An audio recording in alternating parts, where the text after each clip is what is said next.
ఒక్కసారి ఇది ప్లే చేయండి. ఒక్క నిమిషం మీకు చదివి వినిపిస్తాను. భుజంగరావు ఇచ్చిన కన్ఫెషన్లు ఏమన్నాడంటే ఎక్కడా హెరిటేజ్ ప్రస్తావన లేదు, చంద్రబాబు నాయుడు గారి ప్రస్తావన లేదు, సంబంధం ఏం లేదండి, హెరిటేజ్ కి ఏం సంబంధం లేదు. వీళ్ళు నన్ను అది బెదిరించారు, నన్ను బెదిరించారు. ఇతను ఏమంటాడంటే మీకు హైటెక్ సిటీలో మీకు సాంబశివరావుకి మధ్య ఉన్న హెచ్పిసిఎల్ పెట్రోల్ బంక్ వివాదాన్ని అడ్డం పెట్టుకుని మిమ్మల్ని పోలీస్ స్టేషన్కో లేదా ఎస్ఐబి ఆఫీస్కో పిలిపించి, నన్ను కాదండి, నన్ను మా మిసెస్ కూడా పిలిపించారండి. పిలిపించి మీరు ఈ పోలీస్ స్టేషన్ పెట్రోల్ బంక్ సాంబశివరావుకి ఇవ్వకపోతే అని చెప్పి మాదాపూర్ గచ్చిబౌలి పిఎస్ కి మా మిసెస్ కి నన్ను కూడా ఇద్దరిని పిలిపించి మమ్మల్ని బెదిరించారు. ఓకే ఓకే అదే భుజంగరావు ఏమంటాడంటే ఆ పెట్రోల్ బంక్ ఇష్యూలోనే పిలిపించాం మేము, అక్కడే మేము electoral party fund petrol bunk సంబంధం కాదండి, పార్టీ ఫండ్ ఇవ్వాల్సిందే లేకపోతే నీ మీద అడిషనల్ గా కేసులు పెడతామని బెదిరిస్తే 13 కోట్లు ఎలక్ట్రల్ బాండ్స్ ఇచ్చాడని చెప్తున్నాడు. పెట్రోల్ బంక్ ఇష్యూలో సాంబశివరావు ఫోర్జరీ చేశారని తేలి వాళ్ళు హెచ్పిసిఎల్ వాళ్ళు మొన్న 2 months బ్యాక్ వాళ్ళు ఖాళీ చేసేసి సరెండర్ చేశారండి సగం. ఇది అసలు అంతా ఫేక్, ఇదంతా ఏం చేయదు. ఇంకోటి అప్పుడున్న పోలీస్ కమిషనర్ అడ్డం పెట్టుకొని దానికి అసలు ఎన్ఓసి రాదండి, దానికి ఎన్ఓసి రాని దానికి ఎన్ఓసి తీసుకొచ్చి అంతా పోలీసులను పెట్టుకొని అడ్డం పెట్టి నడిపించారండి. ఓకే ఓకే ఇంకోటి సార్, మీరు ఆల్రెడీ 13 కోట్లు వాళ్ళు అడిగినట్టు వాళ్ళు ఇప్పుడు ఆల్రెడీ రవీంద్రరావుకి మీరు 15 కోట్లు ఇచ్చారు, ఏది మీ ఫంక్షన్ హాల్ వెనక్కి తీసుకోవడానికి. మళ్ళీ వీళ్ళు అడిగారు, డిమాండ్ చేశారు కాబట్టి 13 కోట్లు పార్టీ ఫండ్ రూపంలో ఎలక్ట్రల్ బాండ్స్ రూపంలో ఇచ్చారు, 2 కోట్లేమో కాంప్రమైజ్ కింద సాంబశివరావుకి ఇచ్చారు. అయినా కూడా మళ్ళీ కేసులు ఫైల్ చేశారంటున్నారు. అవునండి, ఇంకా సాంబశివరావు మమ్మల్ని అప్పటి నుంచి వేధించి అప్పటి నుంచి బెదిరిస్తా ఇంకా 20 కోట్లు ఇవ్వని ఇంకా కంటిన్యూస్ బెదిరిస్తానే ఉన్నాడు. ఆ మధ్యలో పెద్ద మనుషుల దగ్గర కూడా కమ్మ సామాజిక వర్గానికి చెందిన పెద్ద మనుషులు కూడా ఇంటర్ఫీర్ అయితే కూడా వాళ్ళు కూడా మా వల్ల కాదని చెప్పి చేతులు ఎత్తిస్తారు. అంటే సార్ ఇప్పుడు ఈ ఎలక్ట్రల్ బాండ్స్ రూపంలో మీకు 13 కోట్లు ఇచ్చిన తర్వాత కేసులు ఫైల్ అయినాయి, ఒకే రోజు 13 కేసులు అన్నారే. నవంబర్ 6వ తారీఖు నుంచి నవంబర్ 13వ తారీఖు 13 కేసులు ఫైల్ చేశారండి. ఏంటి ఇంకా డబ్బులు ఇంకా 20 కోట్లు ఇవ్వలేదని చెప్పి నేను ఈళ్ళు అవ్వలేదని చెప్పి ఫైల్ చేశారు. ఇక్కడ భుజంగరావు కన్ఫెషన్ అదే మెన్షన్ చేశాడు శ్రీధర్ గారు. అవునండి, ఇక్కడ భుజంగరావు అదే మెన్షన్ చేశాడు. ఏమంటాడంటే నాకు తెలియదండి భుజంగరావు గారు ఏం చెప్పారో నాకు తెలియదు. మీకు ఒకసారి చదివిస్తాను చూడండి. ఏమంటాడంటే Mr. Sridhar Rao continued to face more criminal cases even after electoral bonds payment BRS due to Mr. Prabhakar Rao influence over Cyberabad police claiming to be at the behest of అంటే మీరు already డబ్బులు ఇచ్చిన తర్వాత కూడా మేము అతను వేది ఇచ్చామని క్లియర్గా ఒప్పుకున్నాడు ఇక్కడ. అవునండి, 13 కేసులు ఒక రోజు. అంతకుముందు నిజానికి సంధ్యా శ్రీధర్ రావు గురించి హైదరాబాద్లో హై ప్రొఫైల్ పీపుల్కి తప్ప మిగిలిన వాళ్ళకి పెద్దగా తెలియదు. అవునండి.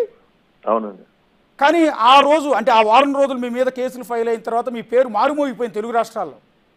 లేదండి, ఇదంతా ఆర్గనైజ్డ్ గా వీళ్ళు రవీంద్రరావు సాంబశివరావు కలిసి ఆర్గనైజ్డ్ గా మీడియాలో ఆర్గనైజ్డ్ గా చేయించారు. ఎందుకంటే మీడియా ఛానల్ అని అప్పుడు TV9 ఇవన్నీ కూడా వీళ్ళందరూ దగ్గర వాళ్ళవి, అందుకనే చేయించారండి.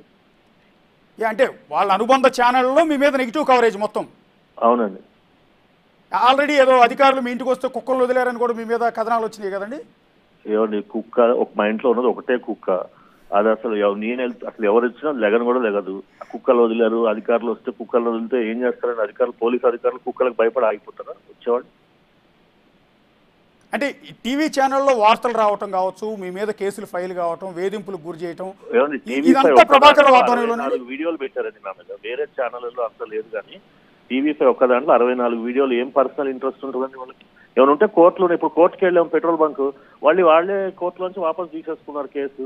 మా మీద ఇన్కమ్ ట్యాక్స్ కేసులు ఉన్నాయంటాడు. ఇన్కమ్ ట్యాక్స్ మీద మేము పిటిషనర్, అక్కడ మేము వేసాం ఇన్కమ్ ట్యాక్స్ మీద. రియల్ ఎస్టేట్ మాకు ట్రాన్సాక్షన్స్ ఉన్నప్పుడు ఇన్కమ్ ట్యాక్స్ కేసెస్ ఉంటాయి.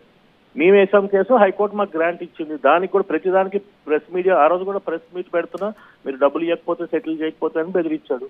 మొన్న కూడా పోలీస్ కమిషనర్ గారు సాటర్డే రోజు మీటింగ్ పిలిపించారు పోలీస్ పెట్రోల్ బంక్ సంబంధించి ఇష్యూలో.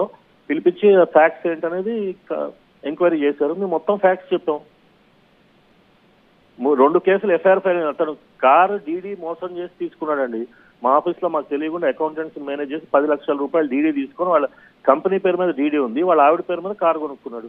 వాళ్ళ కోడల పేరు మీద 30 లక్షల రూపాయలు ఆర్టీజీఎస్ చేయించుకొని డీలర్షిప్ మా పేరు మీద ట్రాన్స్ఫర్ చేస్తాం సెటిల్మెంట్ కింద అని చెప్పి 2 కోట్లు తీసుకున్నాక 30 లక్షల రూపాయలు తీసుకొని మళ్ళీ ఈ కేసులో మీడియాను పెట్టి బెదిరించాడు. సాంబశివరావు ఆగడాలు మీరు ఒకటి కదండి, ఎంతమంది బాధితులు వస్తారో. నేను వెళ్ళి కేసు ఫైల్ చేస్తే పంజగుట్టలో తీసుకోలేదు. మేము 6 నెలల క్రితం కేసు ఫైల్ చేసాం. ఇట్లా బెదిరించి తీసుకుంటున్నారని బెదిరించారు మమ్మల్ని, ఎలక్ట్రల్ బాండ్స్ డబ్బులు బెదిరించారు. ఈ భుజంగరావు ఏ రోజైతే ఫోన్ ట్యాపింగ్ మీడియా రాగానే చూసి ఫస్ట్ కేసు ఫైల్ చేసాం. మా కేసు తీసుకోకుండా నీ మీద ఎన్ని కేసులు ఉన్నాయని చెప్పి పోలీసులు కూడా మమ్మల్ని పంపించారు. ఇంకా మాకు ఇక్కడ కూడా న్యాయం జరగదని మేము ఊరుకున్నాం. ఇంకా అంటే కాంగ్రెస్ గవర్నమెంట్ వచ్చిన తర్వాత కూడా అవునండి, వెళ్ళి పెట్టాం మేము. ఫస్ట్ కేసు భుజంగరావు రాగానే ఫస్ట్ కేసు పెట్టింది మేమే. అడ్వకేట్ అరుణ్ ద్వారా వెళ్ళి పంజగుట్ట పోలీస్ స్టేషన్లో కేసు పెడితే వాళ్ళు తీసుకోలేదు. మరి ఇంత దారుణం జరుగుతున్నప్పుడు మీరు సిపి ఆయన కొత్తగూడ శ్రీనివాసరెడ్డి గారిని కలవచ్చు, లేదా డీజీపీని కలవచ్చు, లేదు కూడదంటే సీఎం గారు అపాయింట్మెంట్ తీసుకుని రేవంత్ రెడ్డి గారిని కలిసి ఎంటైర్ ప్రాబ్లం చెప్పచ్చు. ఇది మీ ఒక్కల ప్రాబ్లం కాదు కదా, హైదరాబాద్లో ఉన్న అనేక మంది వ్యాపారవేత్తల ప్రాబ్లం కదా. ఇక టైం వచ్చినప్పుడు అన్ని చెప్తారండి. ఇంకా చాలా ఉన్నాయి వీళ్ళు చేసిన అరాచకాలు. అంటే మీరు ఇదేదో నా ఒక్క సీరియల్తో నా ఒక్కడితోనే ఆగిపోయిందనో నా ఒక్కడితో ఇది ఆగుతుందని అనుకోకండి. వీళ్ళు చేసిన అరాచకాలకి మొత్తం మొత్తం తెలంగాణ రాష్ట్రంలో ఎంతమందిని ఇబ్బంది పెట్టారు, డబ్బులు ఉన్న వాళ్ళని సామాజిక వర్గంగా ఏ రకాలుగా ఇబ్బంది పెట్టారు. అసలు వాళ్ళకి తెలుసో తెలీదో కానీ మధ్యలో ఇట్లాంటి ఈ పోలీసులను అడ్డం పెట్టుకొని రవీందర్రావు, సాంబశివరావు, ప్రభాకర్ రావు లాంటి వాళ్ళు, భుజంగరావు లాంటి వాళ్ళు ఎట్లా చేశారనేది అన్ని బయటకు వస్తాయండి. తర్వాత భుజంగరావుకి సాంబశివరావుకి 20-30 ఏళ్ల నుంచి ఫ్రెండ్షిప్ ఉందండి. అతను డాన్స్ బార్ నడిపేవాడు సాంబశివరావు, అప్పటి భుజంగరావు ఎస్ఐ. అప్పటి నుంచి వీళ్ళిద్దరికి అనేక రకాల లావాదేవీలు ఉన్నాయి. చాలా మంది బిజినెస్ మ్యాన్ ఇట్లానే బెదిరించి చేశారు వీళ్ళు. మోడస్ ఆఫ్ ఆపరేషన్ ఇదే అండి. మీరు సాంబశివరావుది భుజంగరావుది కాల్ డేటా తీస్తే మీకు మొత్తం బయటకు వస్తాయండి. చివరిగా ఒక్క ప్రశ్న సార్, ఒక్క ప్రశ్న. చాలాసేపటి నుంచి మీరు లైన్లో ఉన్నారు. సో ఇది కేవలం ఒక్క శ్రీనివాస్ గౌడేనా బీఆర్ఎస్ నుంచి, ఇంకా మిగిలిన నాయకులు ఎవరన్నా మీకు టచ్లోకి వచ్చారా బెదిరించలేదండి? అసలు బీఆర్ఎస్ వాళ్ళు మమ్మల్ని ఎవరు మా జోలికి ఎవరు రాలేదు. మాకు అసలు వాళ్ళు ఎవరు కూడా నిజంగా కూడా ఏ రోజు 10 ఏళ్లలో ఏ సబ్జెక్ట్ లో కూడా ఏ ల్యాండ్ ఇష్యూలో కూడా మా దగ్గరికి రాలేదండి. కానీ ఈ శ్రీనివాస్ గౌడ్ సాంబశివరావు కలిసి ఏంటంటే ఇన్ని ప్రాపర్టీలు ఉన్నాయి ఇక్కడ అని చెప్పి మమ్మల్ని టార్గెట్ చేసిందండి డబ్బుల కోసం. మీరు అన్న ఒక్క మాట నిజంగా మాకందరికీ బాధేస్తుంది, టీవీ చూస్తున్న జనాలకు కూడా బాధేస్తుంది. ఎందుకంటే ఇన్ని వేల కోట్ల వ్యాపారవేత్త మీరు ఒక మాట అన్నారు, నేను కనుక ఈ వేధింపులతో సూసైడ్ చేసుకుని చచ్చిపోతే నా ప్రాపర్టీస్ అన్నింటినీ కూడా లాక్కునే ప్రయత్నం చేశారు అని. సో ఇదే పరిస్థితి మిగిలిన వ్యాపారవేత్తలకు కూడా ఉందా? మిగతా వాళ్ళని ఏం లేదండి. ఇప్పుడు రియల్ ఎస్టేట్ లో నేను one of the big person in Hyderabad. నన్నే ఇట్లా చేస్తే మిగతా వాళ్ళకి ఇది ఏంటంటే ఒక రోల్ మోడల్ క్రియేట్ చేసి నన్ను మీడియాలో అంత ఎక్స్పోజ్ చేసి ఎందుకు అనుకున్నారు? మిగతా వాళ్ళని సైకలాజికల్ గా బెదిరితానికి అందరు భయపడిపోయి శ్రీధర్ని ఇట్లా సతాయించడానికి మనకెందుకు అని చెప్పి నోరు మూసుకొని డబ్బులు సమర్పించుకుంటారు. మొత్తం అధికార దుర్వినియోగం టోటల్ అండి. పోలీస్ వ్యవస్థని మొత్తం దుర్వినియోగం చేసి మమ్మల్ని మా మీద కేసు, ఇప్పుడు మా మీద ఉన్న కేసుల మీద సిట్ అయ్యండి, ఎంక్వైరీ చేయండి, సిబిఐ ఎంక్వైరీ చేయండి. మేము ఆల్రెడీ సిబిఐకి లెటర్ ఇచ్చాము. మా మీద ఉన్న ఇప్పుడు మా మీద ఉన్న కేసుల మీద సిబిఐ ఎంక్వైరీ చేయమని అడుగుతున్నాం కదా. సంవత్సరానికి 200 కోట్లు ఇన్కమ్ ట్యాక్స్ కట్టే మనిషి మీద కూరగాయల షాపోడు ఇంటికి 50 లక్షల రూపాయలు కూరలు తీసుకుని ఎవరన్నా ఒక 4 ఇంట్లో ఉన్న మనుషులు 50 లక్షల రూపాయలు కూరలు తింటారండి నెల రోజుల్లో? మీరు చెప్తుంటే వెజిటేబుల్ కర్రీ, అది కూడా వెజిటేబుల్, నాన్ వెజ్ కూడా కాదు, వెజిటేరియన్, అది కూడా మా ప్రాపర్టీలో పెట్టుకొని వాడు 3 కేసులు పెట్టాడండి. పెట్టి 25 లక్షల రూపాయలు బెదిరించి తీసుకున్నాడు. మా దగ్గర వీడియో ఉంది, రిసిప్ట్ అది 100 రూపీస్ స్టాంప్ ఇచ్చిన రిసిప్ట్ ఉంది. 5 ఆవులు పెట్టుకుంటా అని చెప్పి మా ప్రాపర్టీలో డైరీ ఫామ్ అని చెప్పి సాంబశివరావు వేరే వాడితో పెట్టించి 94 లక్షల రూపాయలు వసూలు చేశారండి. ఓకే ఓకే, ఒకటి కాదు 2 కాదు అశోక్ గారు, మమ్మల్ని విపరీతమైన మానసిక క్షోభకు గురి చేశారు. మాలాంటి వాళ్ళని చాలా మందిని చేసినందుకే ఇవాళ టీఆర్ఎస్ గవర్నమెంట్ కూలి కాంగ్రెస్ గవర్నమెంట్ వచ్చిందండి. ఎందుకంటే చెప్పుకోలేక బయటికి టైం వచ్చినప్పుడు ఓటు రూపంలో చూపించాలని మాలాంటి వాళ్ళని ఎంతో మంది బాధితుల వల్లే వచ్చింది వాళ్ళ కాంగ్రెస్ గవర్నమెంట్.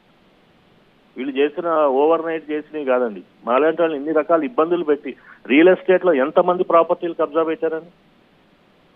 మీరు ప్రభాకర్ రావు కొడుకు నిశాంత్ అనేవాడు అమెరికా నుంచి వచ్చి రియల్ ఎస్టేట్ ఎందుకు చేస్తున్నాడు ఇక్కడ తీయండి, అసలు డీటెయిల్స్ ఏంటి రవీంద్రరావుని అడగండి. మీరు ఇంతసేపు ప్రభాకర్ రావు ఏ రోజు బయటకు వచ్చేయలేదు. ప్రభాకర్ రావు పేరు అడ్డం పెట్టుకొని వీళ్ళు మొత్తం సిండికేట్ రన్ చేసి సాంబశివరావు, ఇతను రవీంద్రరావు, వాళ్ళ కొడుకు నిశాంత్, మురళీకృష్ణారెడ్డి, శ్రీనివాస్ గౌడ్ వీళ్ళని మొత్తం ఎంక్వైరీ చేయండి. పిలిచి మమ్మల్ని కూడా పిలవండి, ఫేస్ టు ఫేస్ ఎంక్వైరీ చేయండి, మేము చెప్తాం అన్ని. ఇప్పుడు పెట్రోల్ బంక్ అండి, ఎవరు హైటెక్ సిటీలో 1500 గజాలు ఎవరన్నా మేము హెచ్పిసిఎల్ వాళ్ళని మీరు అడగండి. హెచ్పిసిఎల్ వాళ్ళు ఇచ్చింది ఎందుకు? ఆ లొకేషన్ రహేజా మైండ్ స్పేస్ ఎదురుగా ఉంది కాబట్టి ఇచ్చారు. దాంట్లో సాంబశివరావు పొడిచింది ఏమీ లేదు అక్కడ. మమ్మల్ని ఏంటి డీలర్షిప్ మీకు ఇస్తామని చెప్పి మా దగ్గర 30 లక్షల రూపాయలు తీసుకొని వాళ్ళ కోడల పేరు మీద డీలర్షిప్ తీసుకొని మా డబ్బులతో తీసుకొని 2.5 ఏళ్ల నుంచి అనుభవించి నెలకి 25 లక్షల రూపాయలు సంపాదిస్తా మాకు రూపాయి ఇవ్వలేదండి.